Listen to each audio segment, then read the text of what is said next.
Welcome back to Elite Sports Talk. It's been a little while. I've been working on a few things here. And always remember, when you're looking for Elite Sports Talk, you can see any articles that I've written on Substack. You can listen to all the episodes on Spotify and anywhere else where podcasts can be found. And when it comes to the video, you can either watch me live stream, which I should be doing right now on both Kick and Twitch. Still trying to figure out how to do it on TikTok. And also YouTube and Rumble. You can watch all the episodes there.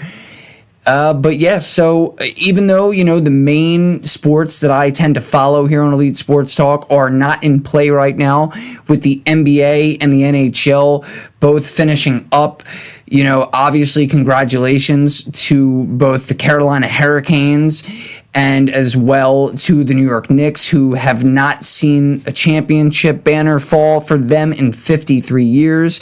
So that was awesome to see.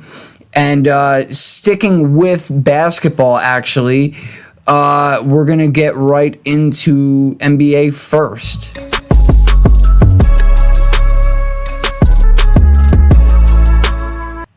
So obviously there's no surprise now, Giannis Antetokounmpo is no longer a Milwaukee Buck. He is, as we speak, making his way down to Dade County.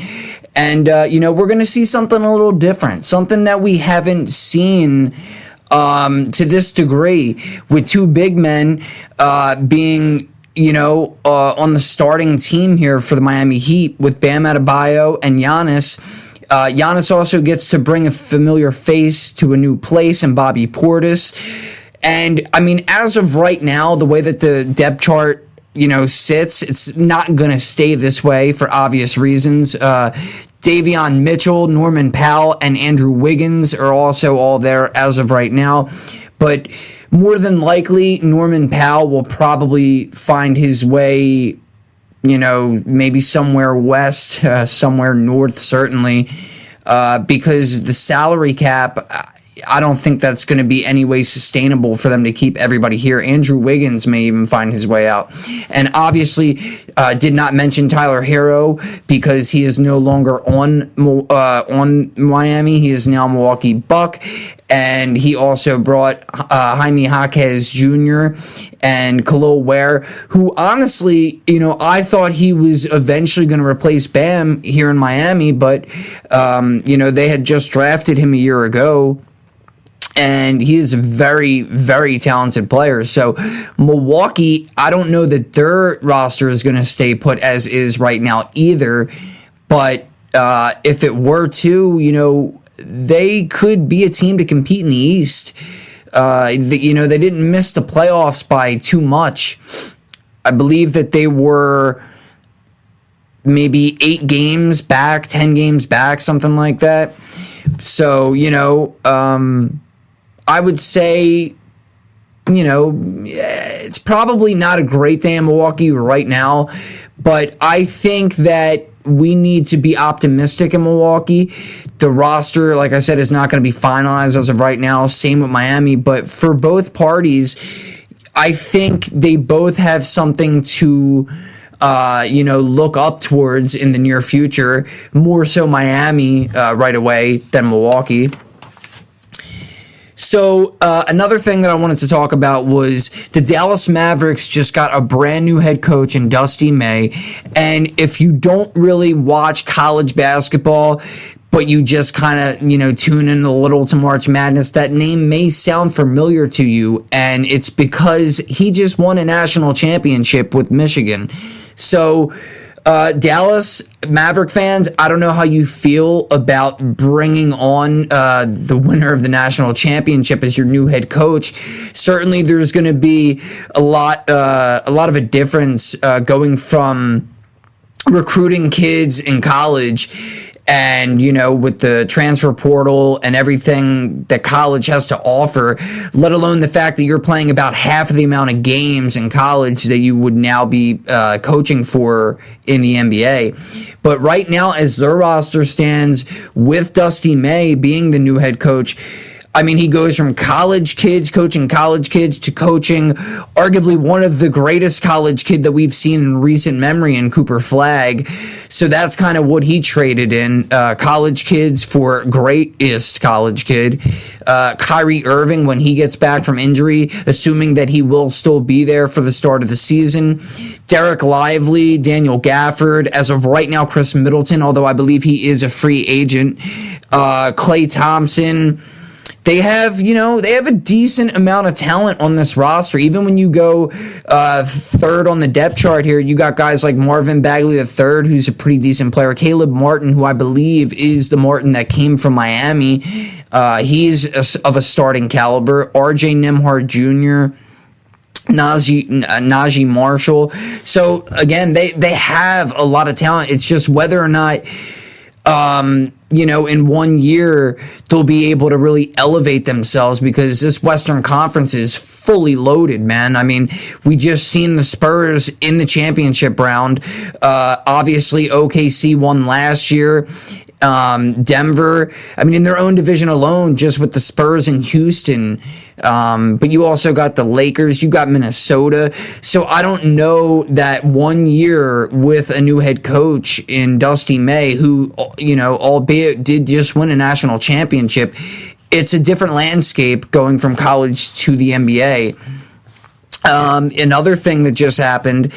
So Aaron Wiggins has left the Oklahoma City Thunder to join the Atlanta Hawks, and Atlanta got a 2030 second-round pick, least favorable of either Hawks or the Lakers' 2032 second-round pick, which the Hawks previously owned the rights to that Lakers selection. And for OKC, what they really got, it's not really about any type of players or really draft picks, but it was more so about the amount of money that they're going to be saving now. And everything is huge nowadays with the salary cap, with the first apron, the second apron when it comes to the NBA. And $61 million is looking like what they're roughly going to save in this move, trading Wiggins away. $9 million salary dropped from the Thunder's projected luxury tax penalty from the staggering $213 million down to $152. A $9.2 million traded player exception that the Thunder generated, a trade exception matching Wiggins' income salary, which they can use to acquire another player down the line if they so choose. And the flexibility shedding Wiggins' cleared and open roster spot before the draft, which obviously we are now day 2 and the final day of the NBA draft.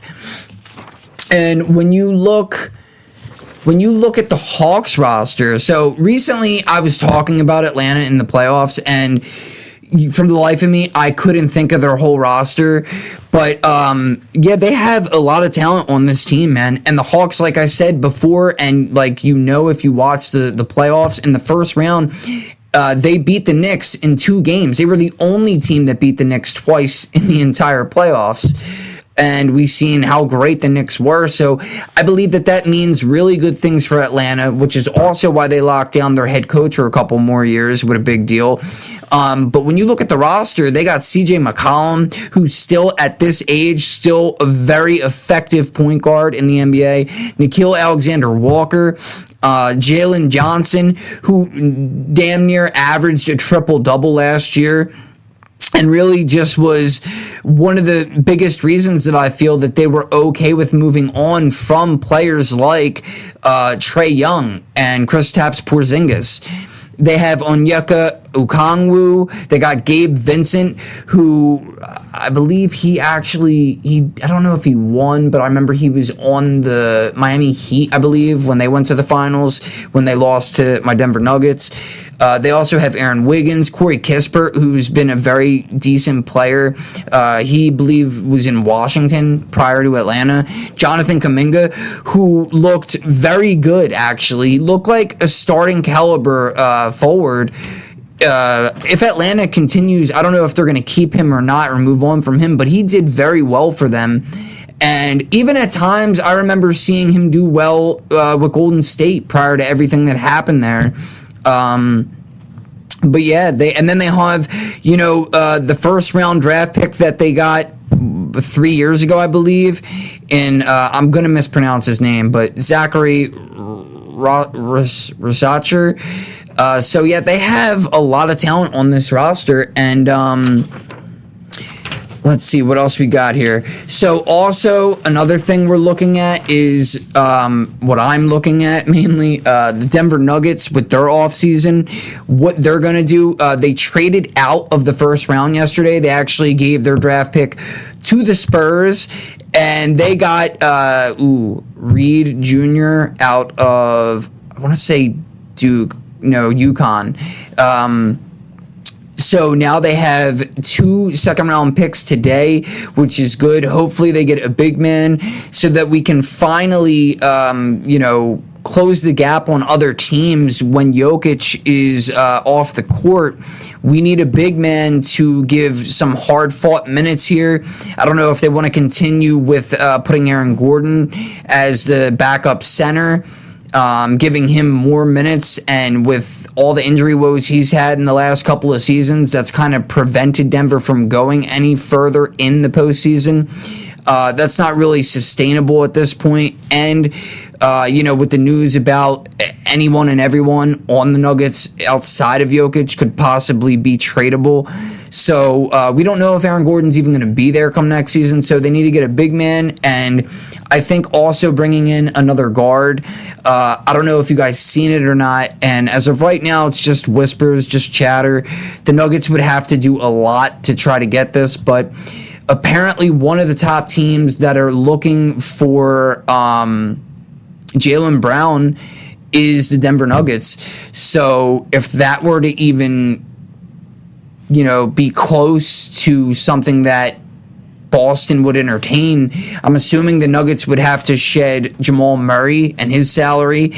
Probably someone like a Peyton Watson or a Christian Braun or a Cameron Johnson, but it's definitely going to have to be multiple players. I would say 2 players plus probably draft picks. I don't know if we have a trade exception, but it would probably take a lot.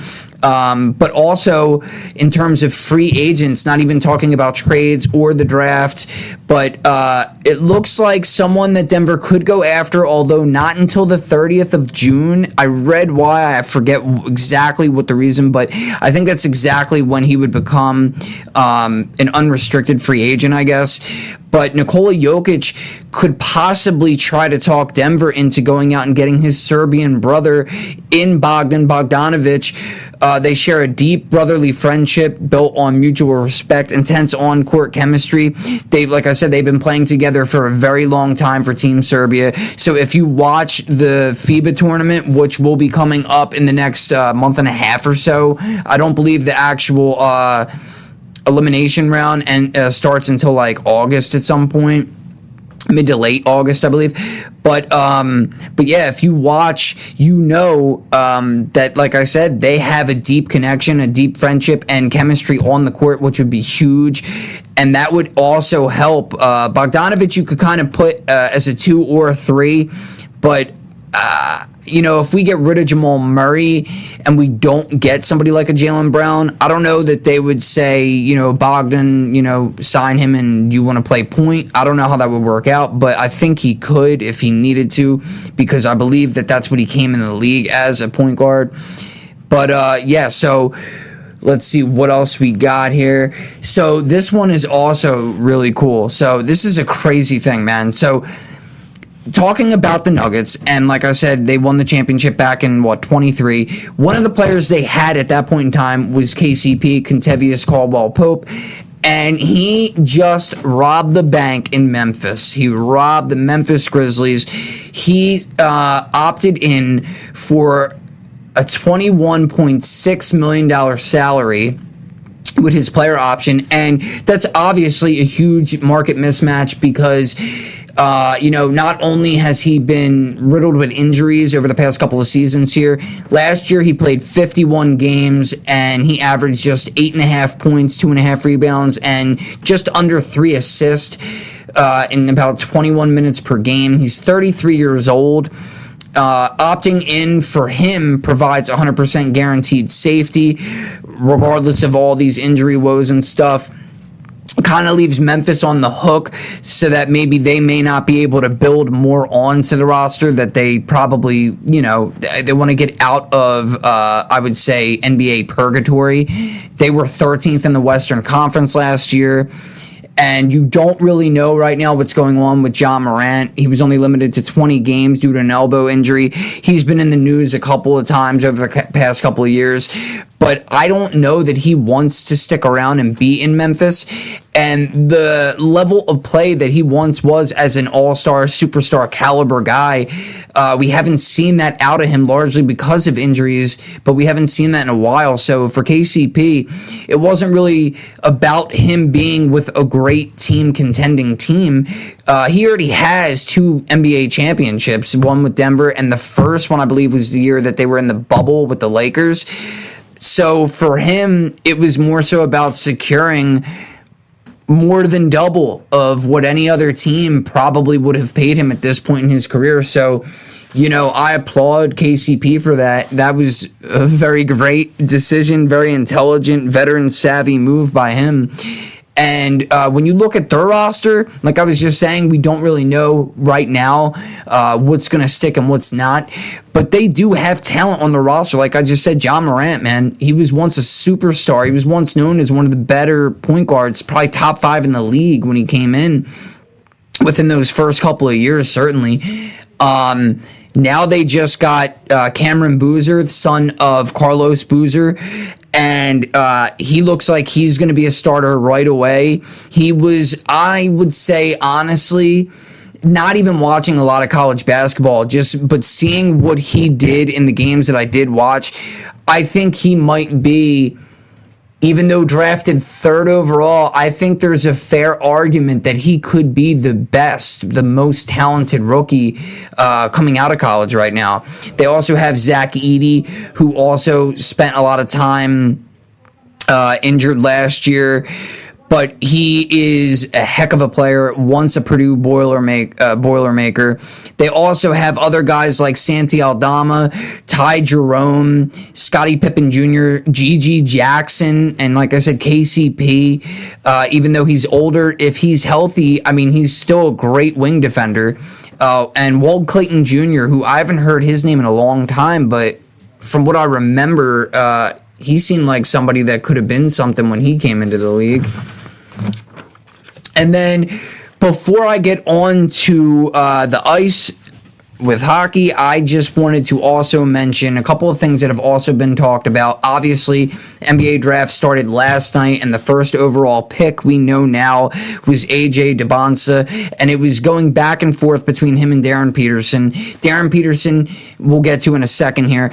But when you look at this Washington Wizards team, with Trae Young just getting a brand new deal, this is a very talented roster, too. I mean, you have injury concerns when it comes to certain players, but when you have guys like Trae Young and Keyshawn George and now DeBonsa and what he can do, Anthony Davis obviously is an all-pro athlete, and Alex Sarr, who had a great year last year, which I believe he was a rookie.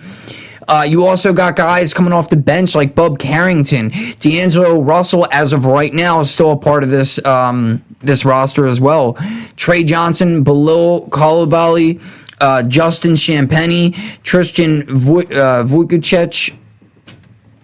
I think I definitely messed that name up, but you know what I'm saying here. If you know, they got talent on this roster. And talk about purgatory. They've been the worst. They have been, honestly, I think the worst team in the league for like the last decade. So, going forward, you got to think that there's nothing but sunshine on the horizon here for them. And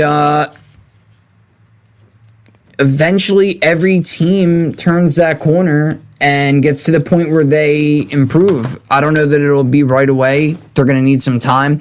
But also, to go back to the other player that was drafted 2nd overall, in Darren Peterson, I think one of the main reasons, like I liked watching a debate this morning, Darren Peterson is a guy that's going to handle the rock. So I think even if Washington really liked him, since they already had Trae Young, I think it's probably better off to go with the guy that you already traded for in the middle of the year last year and, stick with Trae Young and his experience that he has.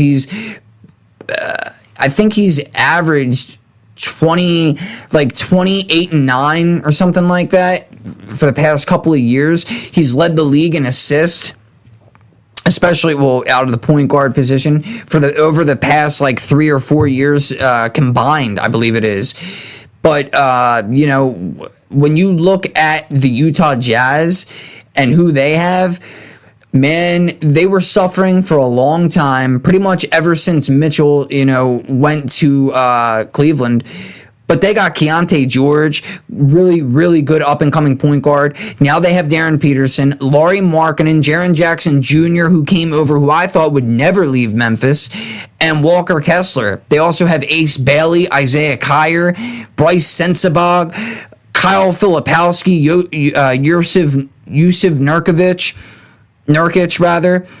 So they have a lot of talent. But again, Western Conference is loaded right now. So, we don't know how long it's going to take, but I believe Utah, I think they're going to show flashes of how great they can be next year. They don't really have a lot of guys that are injury prone, except for, whatever was going on with Darren Peterson. But outside of the rookie, these guys, this is going to be something special to watch, I believe. And, shout out to the owner, Ryan Smith, for the Utah Jazz and the Utah Mammoth, because within a few years of being the owner of both of these teams, it seems like he has both of them on the cusp of, being playoff teams. Obviously, Utah made the playoffs last year and the year before in hockey, the Mammoth. But the Jazz, they are... they're creating some very special type of jazz music on the court this year and next year, I would say. The only other news that I wanted to break for NBA, Julius Randle goes back to New York. No, not with the Knicks. He is now going to be on the Brooklyn Nets with Michael Porter Jr. and a couple of other, talented guys. I don't think that this is going to be, a game changer for them come next season. I don't think that's going to make a huge difference in terms of whether they're a playoff team or not. They still have work that needs to be done. And, I think this was good for both teams, for Minnesota as well. They got compensation that they needed so that they can move on and build. And obviously, they also just signed a massive deal with Ayo Dosunmu, who showed up big time in the playoffs when they lost both Ant Edwards and Dante DiVincenzo in a couple of those games against the Denver Nuggets, although they did not need them apparently because of how good Ayo is. So again, this seemed like something that both parties were very excited to make a deal for. Now let's get to some NHL offseason. I only have a couple of things here.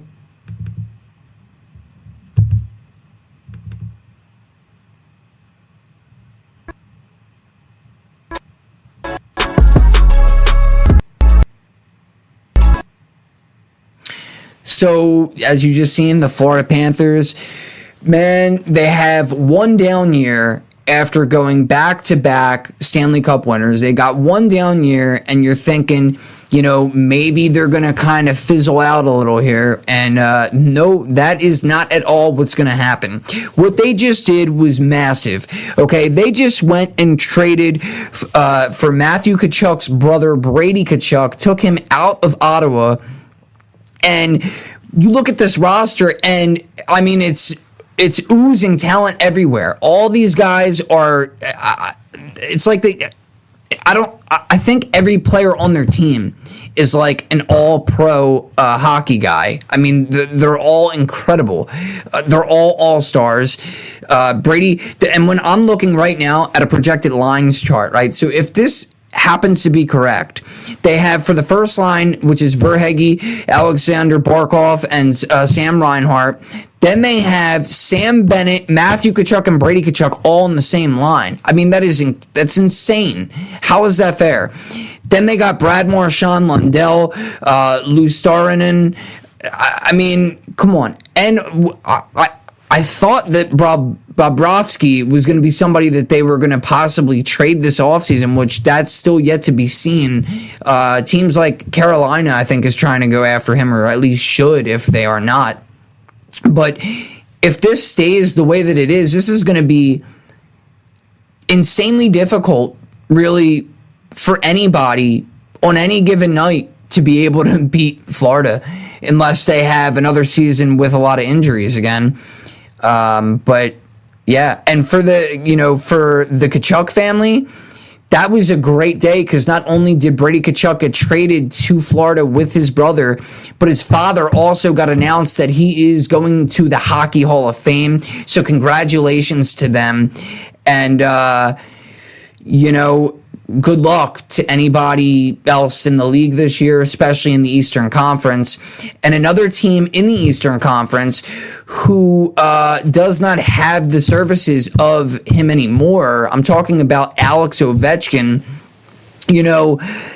I don't know if he's 100% going to come back for this upcoming year. I would bet that he would come back just for one more season. But if so, the question is, where exactly will he be? Will he go back to Washington for 1 year, which I don't know that Washington, if they want to move on from him or not. But if they don't bring him back for 1 year, I'm thinking some of the teams that may want his services, obviously, Ovi's going to be the one that's going to have to say whether or not he would want to go very far from where he was on the East Coast in Washington. So if he's staying somewhere on the East Coast, I would think you'd want to be with a club that's pretty much ready for a Stanley Cup at this point in your career, not knowing how much longer you really want to play or can at the level of what you've been playing at for all these years. But I think that Ovi might be great if he decided to go to Carolina. Obviously, they just won a Stanley Cup. So that would give them an edge as possibly to repeat and to maybe be able to take down a team like the Florida Panthers. Florida, but I don't think there's no way that they'd be able to afford him at this point with everybody that they already have. They have to be. I don't know the salaries of hockey as much, but I feel like they probably have one of the top, salaries right now, with not a lot of money left on the cap with all these guys. But maybe Montreal might make sense. Maybe some like a young team like Montreal and the Philadelphia Flyers. But I think if he doesn't go back to Washington, maybe he could go out west to a team like Colorado or Vegas, or maybe Anaheim, which is another young and up-and-coming team, Minnesota. But I honestly think if he doesn't go back with Washington, look out. Pittsburgh, they may get a little bit older again, because I know that they have a very strong relationship. I'm talking about Malkin and Crosby with Ovi. They are all very great friends. So I think that that's something that we might want to look out for. And, that's everything I have right now for hockey. When I have a guest on the show, which I know I keep saying this, but it seems like I am going to lock somebody down within the next week or so. And if I do get one of the people I'm trying to get on here, we can go a little more in depth with the NHL offseason and any trades that may happen in between here and now. But now we're going to get to the NFL Top 5 under the radar.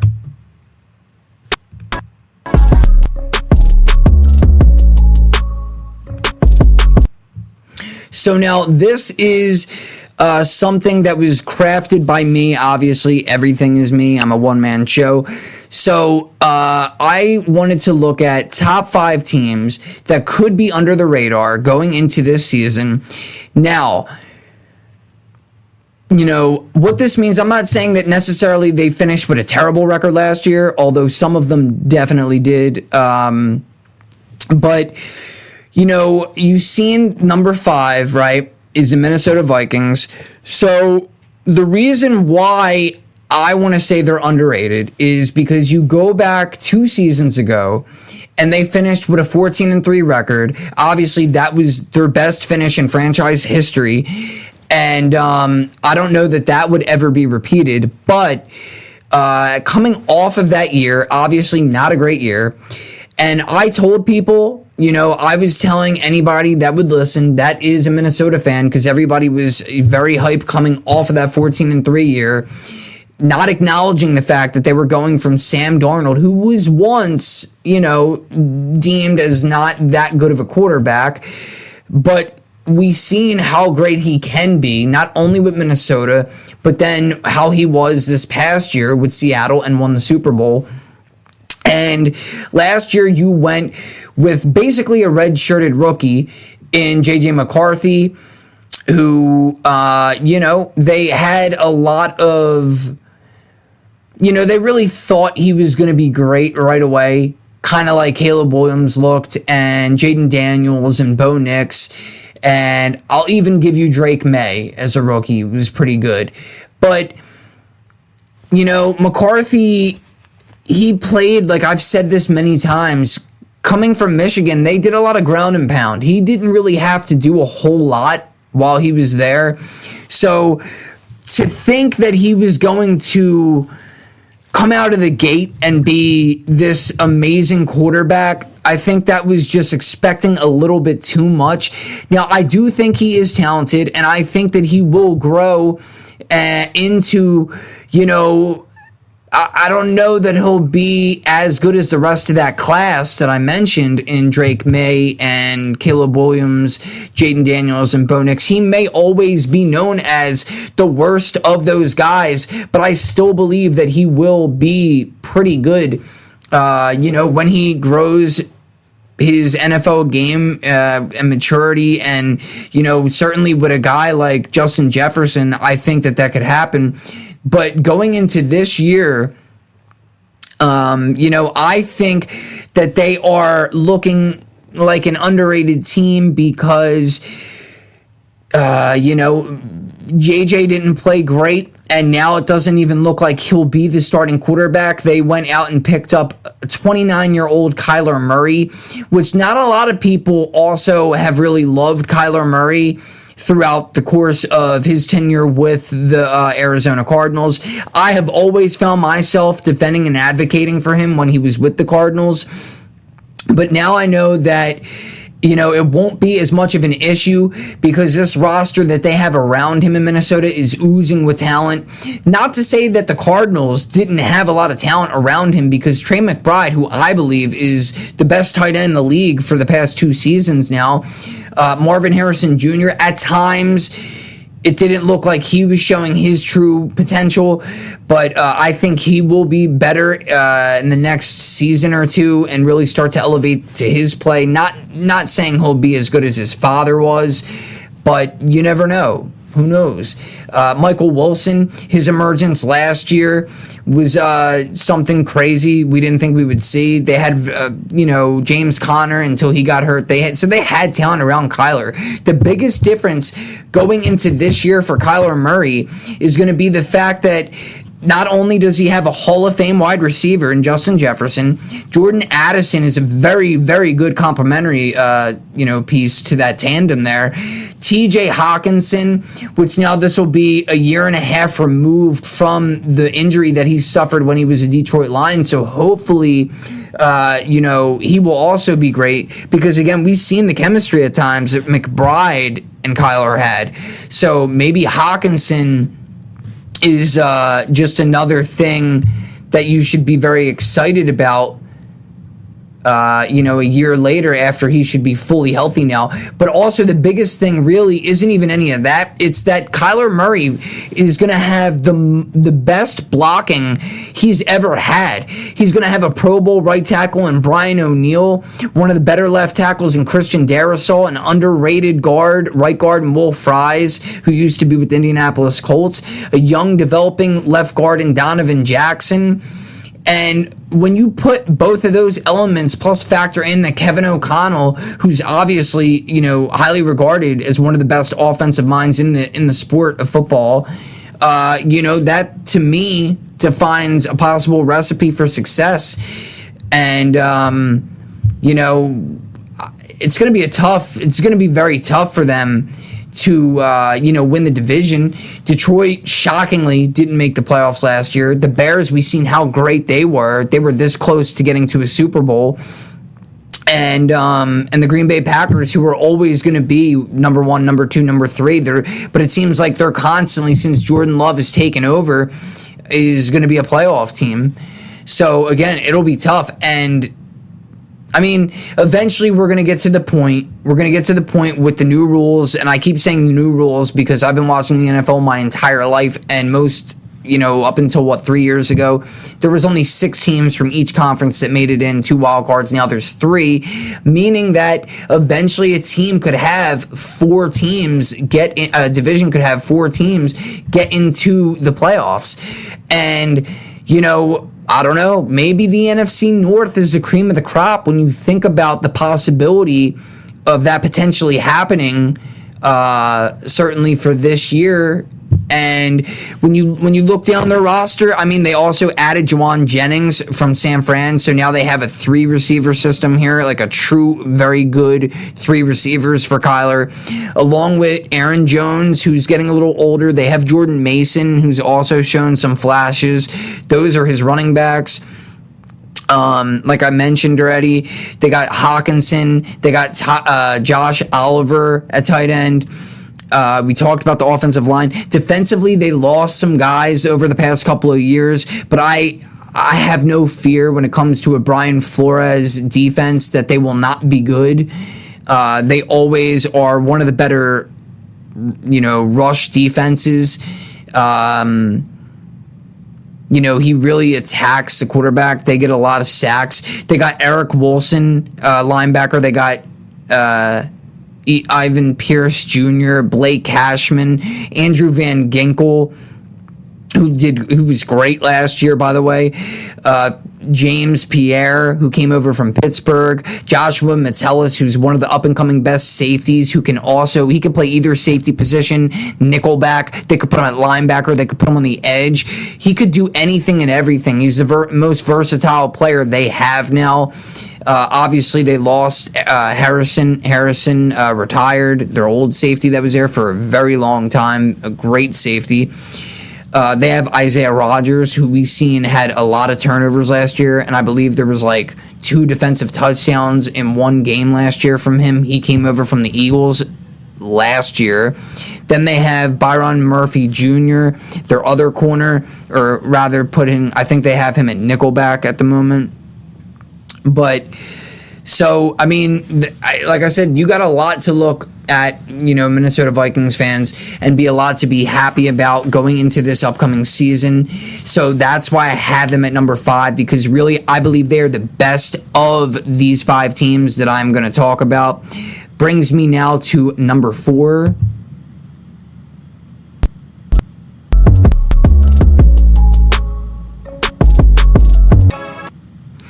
As you've seen it, I got number 4. I got the Las Vegas Raiders here. And, it's weird because, last year, people were saying that the Raiders were going to be great. And each of the last 2 years, really, people thought they were going to improve dramatically. And, when you go back 2 years ago, really 2.5 years ago, but 2 years ago, Antonio Pierce was the head coach, and then they went to Pete Carroll last year. The hype seemed to have only grown for this franchise over that 2-year span, but in reality, they only recorded a 7-27 record, which is god awful. And to be fair, the former coach, which was Antonio Pierce, when he took over the reins in 2023 as the interim head coach, the Raiders did go 5-4 in 9 games with him. Yet, even when you include that into the equation, their record was still terrible, 12-31. Between 2.5 years with those 2 coaches. So they had to move on. Obviously, they traded Geno away. They picked up Kirk Cousins. They went and they drafted, which everybody believes was the best quarterback last year, who won the national championship with the Indiana Hoosiers, in Fernando Mendoza. And now they, like I said, they moved on from their coaches. Now they have Clint Kubiak and he'll be their third coach in as many years. Clint has bounced around the league for the past 13 years, spending 2 separate stints with both the Minnesota Vikings in 2013-2014 and then in 2019-2021, and the Denver Broncos from 2016 to 2018 and then again in 2022. Along with San Francisco in 23, New Orleans in 24, and then coached the Seattle Seahawks, obviously, last year during their Super Bowl run. So this will be Clint's first ever head coaching gig. He was highly sought after, as a 3-time offensive coordinator, again, with the Vikings in 21 and the Saints in 24. And then, like I said, last year with the Seahawks. And like I said, they have some talent on this roster. They went out, they got Kirk Cousins, like I said before. They signed him to a 5-year, $172 million deal. Every time you turn around, Kirk Cousins is getting a huge deal, whether he's a starting quarterback or not. It's unreal.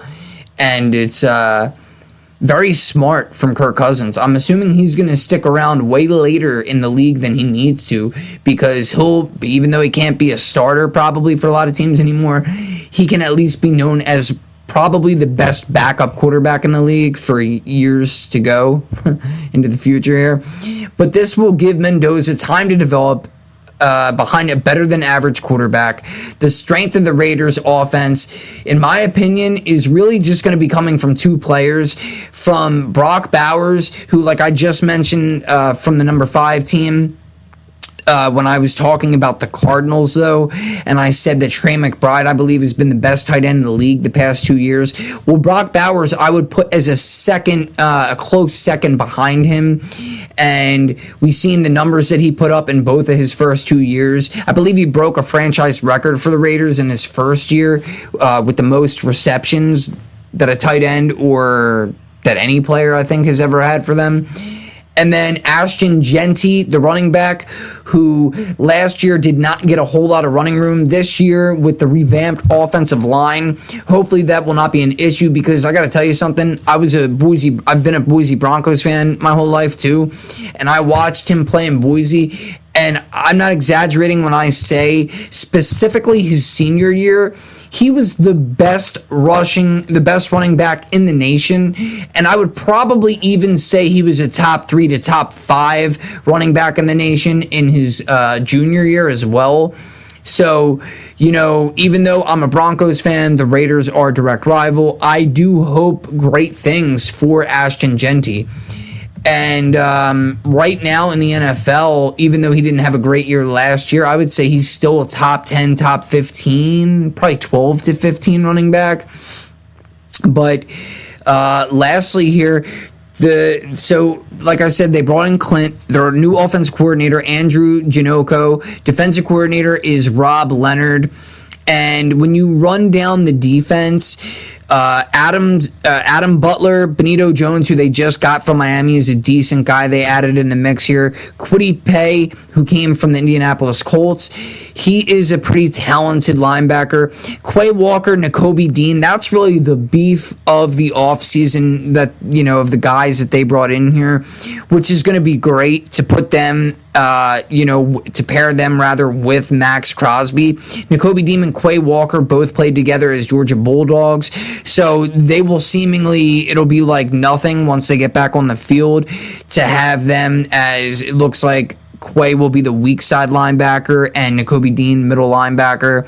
They also have Malcolm Kuntz, Eric Stokes as one of their corners, Jeremy Chin, who I believe is a very underrated safety, Isaiah Palomao is also a very good safety, Darian Porter as their other corner, and they just got Taron Johnson from the Buffalo Bills to be their nickelback.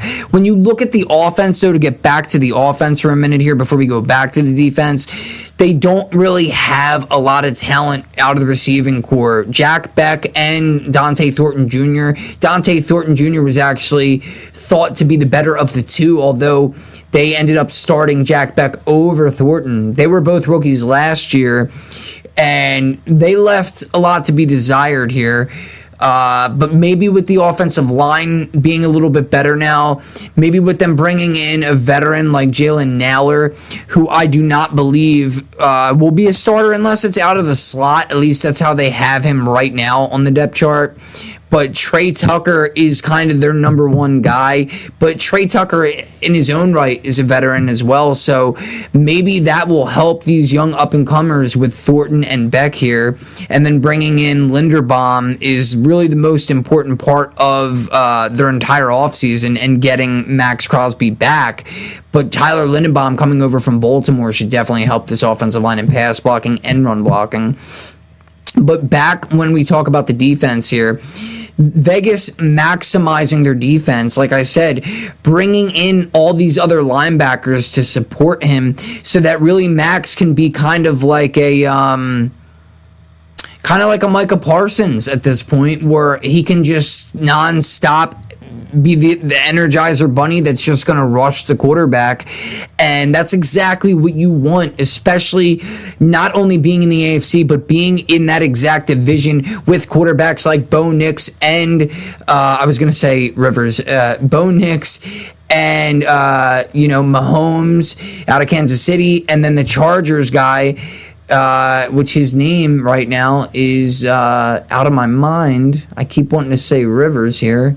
But you guys get it. You know who I'm talking about. And I'm ashamed that I could not think of Justin Herbert's name until right this second. So now let's go ahead and get to the number 3 team on my list.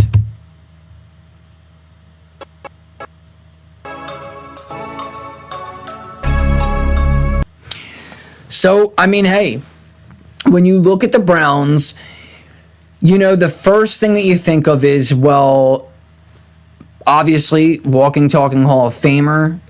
He walked out. He's now on the Los Angeles Rams. And yeah, I'm talking about Myles Garrett. They do not have him anymore to stabilize this defense. But the other thing that you would probably think about is the quarterback situation and who's going to be at the helm come week 1.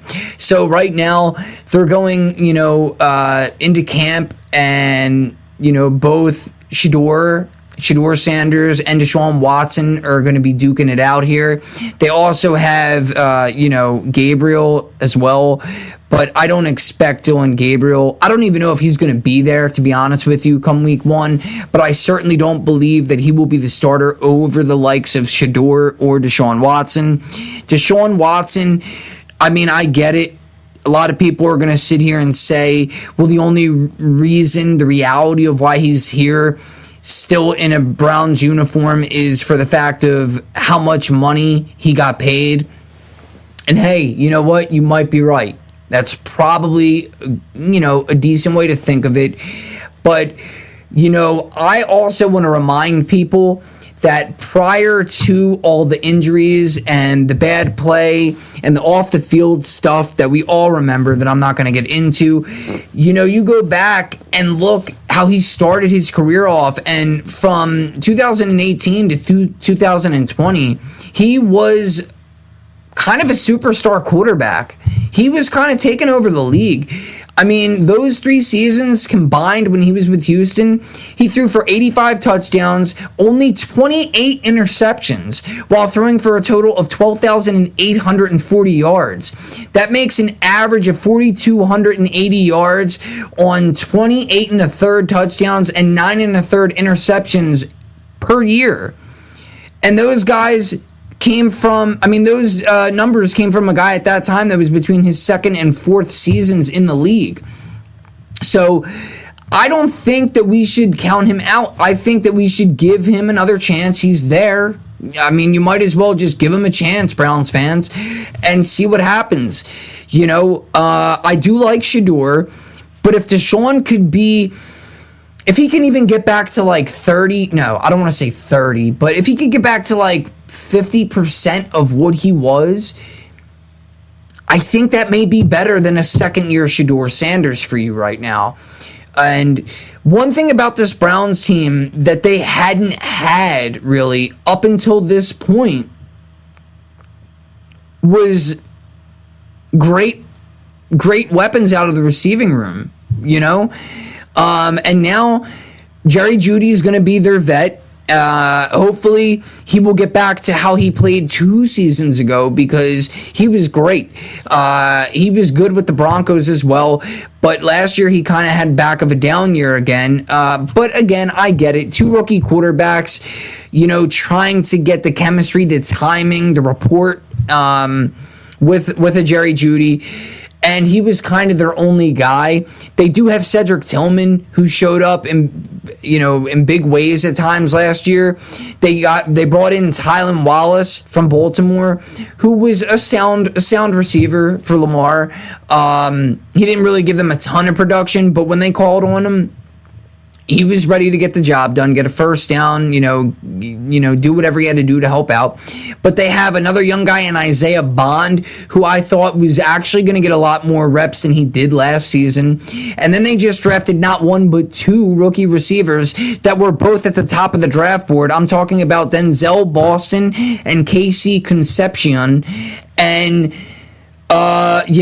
we know about Harold Fannin Jr., which is largely why they parted ways with David Njoku. Harold Fannin Jr. is a great tight end, had a very impressive rookie season last year.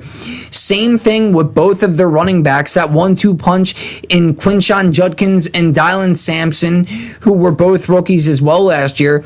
This was one of the best rookie classes of any team in the league last year, from top to bottom, offense and defense for Cleveland. Then they brought in a very good fullback, Michael Burton, who's been around the league for a long time, once a Saint, recently a Denver Bronco. So that should also help out with the blocking, with them losing, not only another quite frankly, Hall of Famer, 7-time Pro Bowl left guard Joel Bitonio, but to retirement. But they also have all 5 guys on their line are all new starters. Zion Johnson came from the Chargers. He's decent. Looks like he's going to be their left guard. Spencer Fano, another decent guy. Elton Jenkins, Tevin Jenkins, Titus Howard. I mean, they're all decent guys. How they'll gel together, that'll be the ultimate, determination really in how good Shador or Watson and this offense in general is going to look next year. And then when you look at their defense, another thing that I like, it's going to obviously be a different look now with Mike Rutenberg rather than Jim Schwartz, it's going to, I don't know, man. I think their offense will be good. Their defense may not be as good. Don't really have a lot of knowledge of a Rutenberg scheme on defense here and how successful he has been, or, if he's been a defense coordinator before, because not to my knowledge, I don't think he has been. He was probably more of like an assistant defense coordinator or an assistant with a position, like a positional coach. But they do have some guys on defense. They got Malik Collins, Mason Graham, obviously Jared Verse coming over, which is a bull rusher. He is an incredible guy, incredible player, just not really going to be able to fill the shoes of a Myles Garrett, certainly on his own. They also brought in Quincy Williams from the Jets. They also have their own homegrown rookie from last year who was huge for this defense, and Carson Schweschinger, Denzel Ward on the back end, Grant Delpit, Ronnie Hickman, who I believe was a free agent signing. So yeah, they have talent. It's just to think that this defense is going to be what they were for the past couple of years is very unrealistic. Losing a Hall of Famer and one of the better defense coordinators, really, of the past 2 decades in Jim Schwartz. So now I'm going to get to my number 2 team.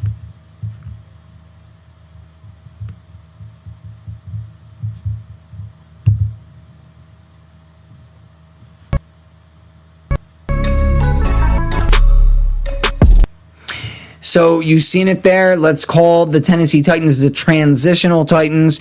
So from top to bottom, I really like what this team has already done so far in the offseason. And there's certainly still room for them to even bring, more faces, new faces in.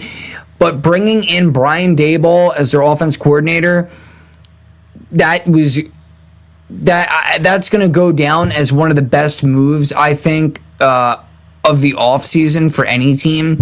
Gus Bradley, defensive coordinator. John Fossil's their special teams coach. And obviously, the guy that's going to steer the whole ship is Robert Saleh, one of the better defensive-minded coaches.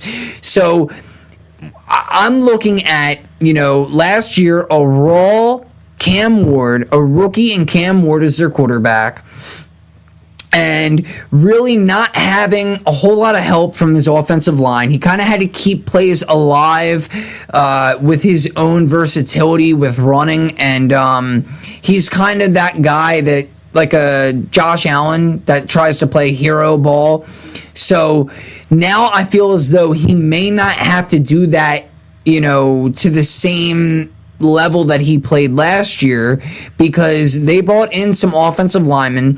They brought in Austin Slotman from the Giants, who actually started, I believe, every game last season, even though he was a backup. But he came from the Giants, and the Giants had a lot of injuries on their line last year. So, even though he's still battling to possibly be the starter, nothing's set in stone as of right now.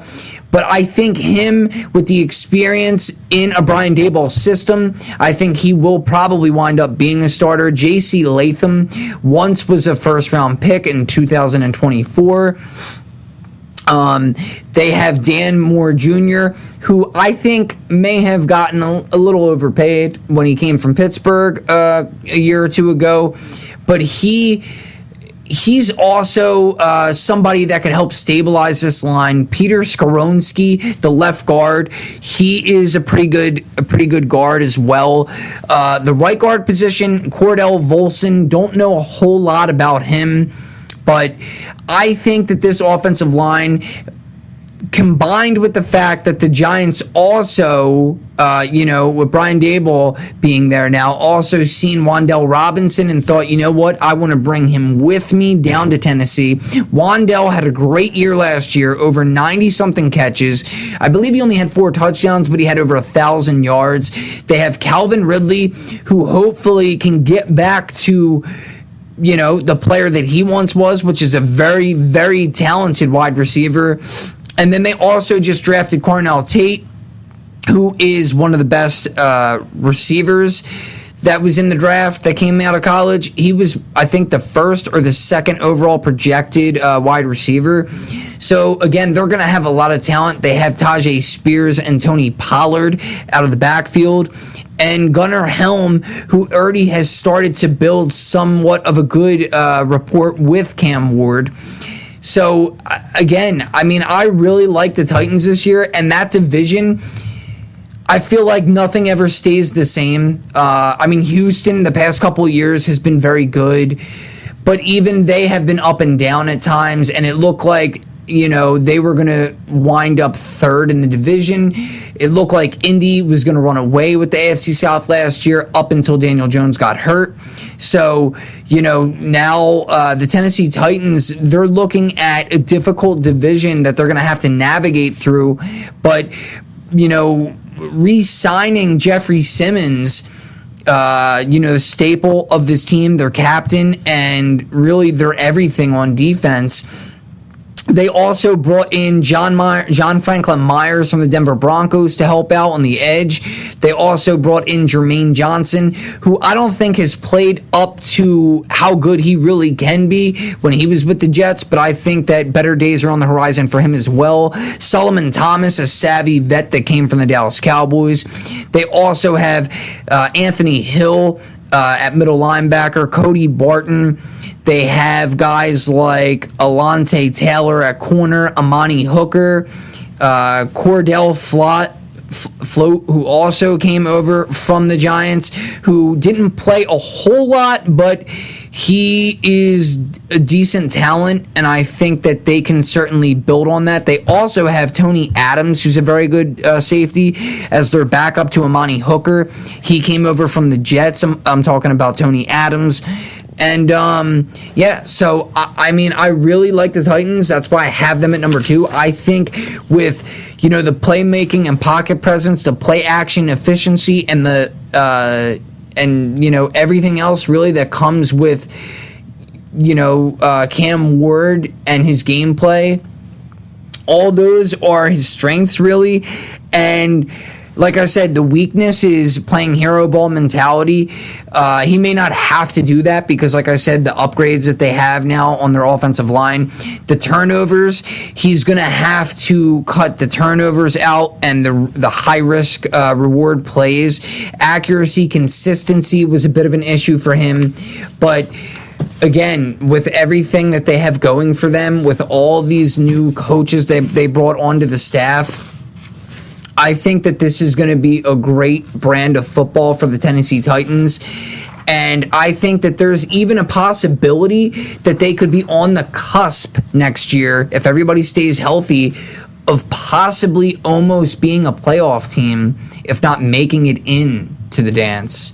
And my number 1 team,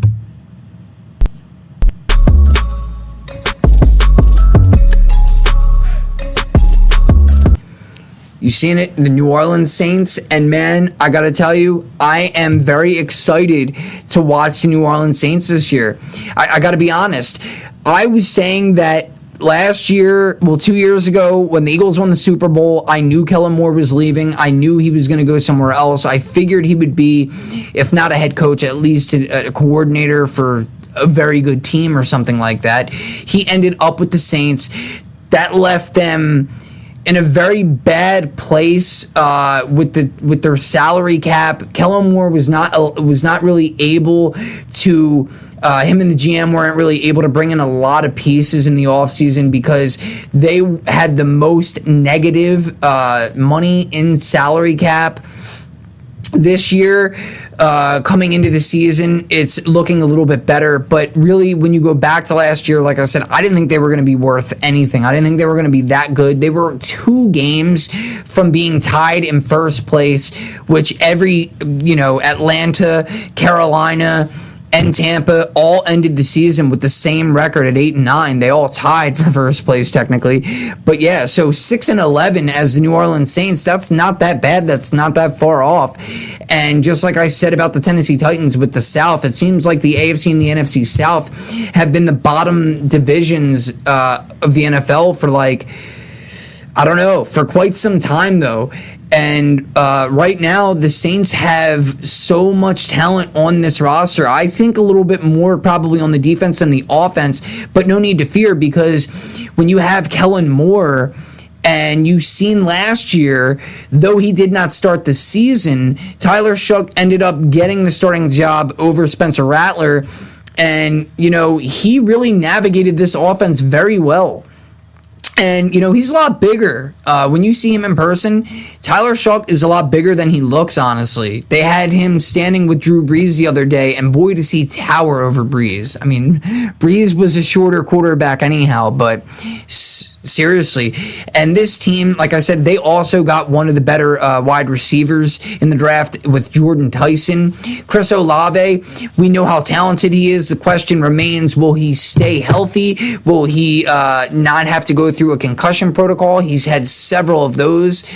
And Devon Vele, who I think is also an underrated kind of a guy, who Denver Broncos drafted him a couple years back. They traded him to the Saints. And I think it was more so not that he wasn't good because, man, I compare him to someone of the past with the Eagles of a Jason Avant, who he may not be the most flashy type of a receiver or the fastest, but boy, when you throw him the ball, he is not going to drop a pass.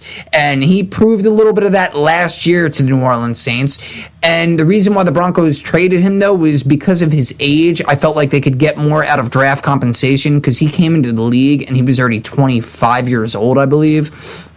So, really, for the Saints, you got 3 good receivers right there alone. You also have a pretty decent offensive line. You have, which I believe, this is going to be very fascinating. This is one of the reasons why I want to watch the Saints this year. this backfield, this pretty much completely makes up for the lack of a Taysom Hill with the versatility that he once had. If you don't know, he played tight end and fullback, quarterback, running back, kick returner, punt returner. He did pretty much everything you could ask. They called him the Swiss Army knife of their team. He's no longer there. They released him. But what they lack in a Taysom Hill, they just gained in, obviously a healthy Alvin Kamara when that happens, and if it happens, along with Travis Etienne, who came from Jacksonville Jaguars in free agency. Both of these guys can play receiver or running back. So that's just one thing, if you're a Saints fan, to really look forward to this year. And like I said, you never know what's going to happen in the South. The Saints could go from worst to first. Carolina is going to have a very difficult schedule. They made the playoffs. They're a very good team. Don't get me wrong. Atlanta, I'll see it when I believe it. Obviously, we've seen that, their tight end just got a brand new deal, making him, completely resetting the tight end market. I think he's like the second highest paid tight end now in Kyle Pitts. And I really like Tua Tagovailoa. I think that would work out for him. But again, I'm just saying the Saints, man, and I think they beat all three of their rivals last year at least once.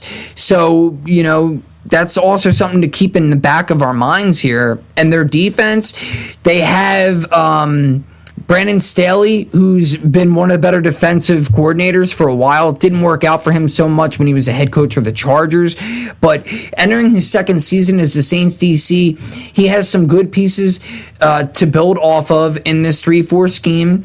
Cameron Jordan remains with the club. He only needs 10 sacks to surpass the Hall of Fame Michael Strahan on the all-time sacks list, while needing only 9.5 to tie his record. Chase Young's still here. Davin Godchutz, Carl Granderson are all key players on the defense.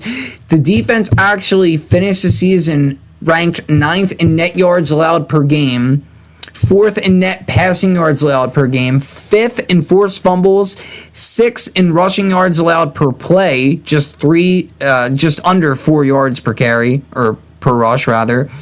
And they also ranked 10th in red zone touchdown percentage allowed, 53.2%. They also, if you did not know, this is a pretty good stat for their defense. They did not allow a single 300-yard passer all season and ranked 3rd in the NFL in third down conversion rate, only allowing opposing teams to convert on 34.3% of their third downs. So, bottom line, the Saints team made strides in year one with their coaching staff, and I think that year two will prove to be a very fruitful one for them in the NFC South. So that's everything I got. I don't have time to do anything else really, so I'll leave you with, like I always say, Elite Sports Talk is trying to get better and better, man. And, I'm very happy to see anytime that anybody mentions it or comments or says anything about the show. Let me know if there's anything you want me to talk about. I'm going to continue on my path with NFL, NBA, and NHL. That's where I really know the most. And you could listen to any of the episodes wherever you can find podcasts, especially on Spotify. And like I said, when it comes to the video episodes, I'm going to have them uploaded either later tonight or tomorrow. You could see them on Rumble and YouTube. And then, like I said, look up my Substack. I'm going to have more articles coming out. I just put one up. I'm going to have some more stuff coming out. And that's pretty much it. Let's enjoy whatever sports we are watching right now. And let's go Team USA for the FIFA World Cup. And that's all I got. So I'll see you guys hopefully in a few days.